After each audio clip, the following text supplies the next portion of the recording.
Bonjour, ici Melvin, étudiant à l'Université de Bourgogne. Aujourd'hui, on va parler d'un sujet qui a été longtemps mis en débat, les jeunes et les réseaux sociaux, dont Facebook, X, Reddit et même YouTube. Les réseaux sociaux sont une invention révolutionnaire faite pour se divertir, interagir avec des individus sur le net, s'informer sur les actualités et même acquérir des connaissances et les poster.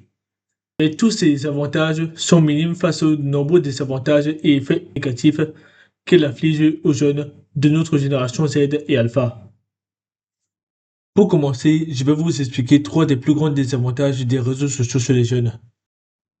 1. Fait pour être addict. TikTok a plus d'1 milliard d'utilisateurs actifs, dont près de la moitié sont des mineurs de moins de 19 ans, dont le temps d'écran est estimé à 8h39 minutes par jour. Pourquoi? Quand on entend cela, un mot nous vient en tête, la dopamine. La dopamine, c'est l'hormone du plaisir, et c'est elle qui vous permet de vous sentir bien à l'instant présent, agissant comme récompense quand vous mangez, quand vous êtes en plein acte sexuel, quand vous regardez votre série préférée, etc. Et c'est elle qui pousse l'homme à repousser ses limites et à être motivé. Cependant, nous vivons dans une époque où il est facile d'achever nos plaisirs. Drogue, porno, Tinder, jeux vidéo et bien sûr réseaux sociaux. Et cela, les élites de Facebook, TikTok et X le savent très bien, car les réseaux sociaux marchent selon deux caractéristiques. Tout d'abord, l'algorithme qui vous propose une infinité de contenus selon vos demandes habituelles, vos recherches usuelles et vos posts régulières, et ensuite le scroll infini, une infinité de shorts et de contenus passant sous vos yeux en un coup de doigt. Cela vous fait perdre du temps, regardant des vidéos, photos et contenus, écoutant de la musique encore et encore, faisant perdre du temps qui ne peut être racheté. Car on a souvent tendance à oublier, le temps, c'est de l'argent. 2. Solitude, insociabilité et isolement. Les réseaux sociaux augmentent le taux d'insociabilité et d'isolement chez les jeunes, préférant avoir 300 amis virtuels sur Facebook et préférant poster des photos et vidéos de leur visage sur Instagram afin d'attirer l'attention, plutôt que de faire des conversations face à face, des vraies conversations face à face avec leurs amis ou de faire des sorties entre potes. 3. Les contenus inappropriés et la cybercriminalité.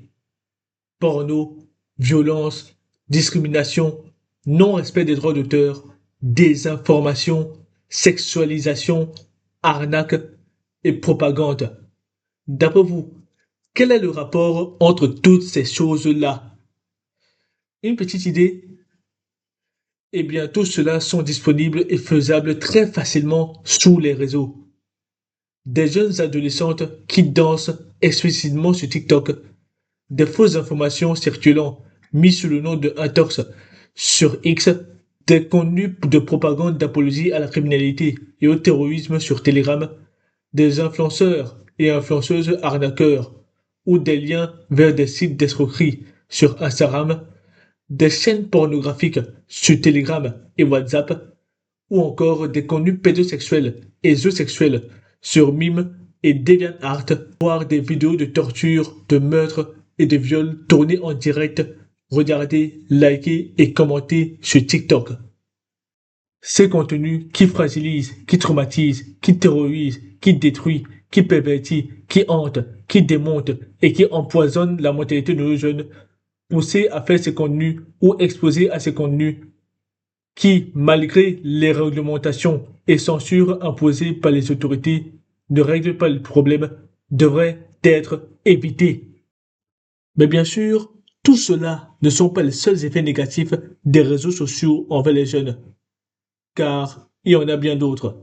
Cyberharcèlement, paresse, immoralité, délinquance, insensibilité sociale, pédosexualité, augmentation du taux d'autisme et de problèmes mentaux, réduction des performances scolaires, et j'en passe.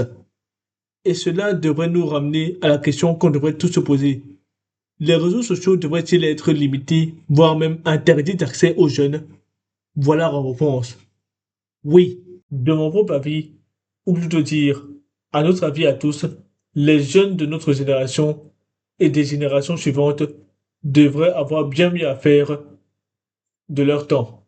Que ce soit les activités physiques et sportives, la découverte de nouveaux paysages, la culture du cinéma et des jeux vidéo sans excès, j'ai bien dit sans excès, la lecture, la cuisine et bien d'autres. Mais de l'autre côté, les réseaux sociaux ne sont pas totalement mauvais, car à la base, certains comme Facebook, Reddit et X ont pour fonction le partage d'informations, tandis que d'autres comme YouTube peuvent servir à acquérir des connaissances et WhatsApp pour la communication à distance. Tandis que d'autres comme OnlyFans, qui est aujourd'hui la plus grande usine à pornographie et à prostituer au monde, et Telegram, qui est actuellement l'une des principales industries du téléchargement et de la distribution de contenus illégaux sans droit d'auteur et plateformes du marché noir, sont très nocifs pour nos jeunes. Car le véritable et vrai problème n'est ni ce qu'on crée, ni ce qu'on produit, et ni ce qu'on fait, mais ce qu'on en fait de ce qu'on a créé, de ce qu'on a produit ou de ce qu'on a fait.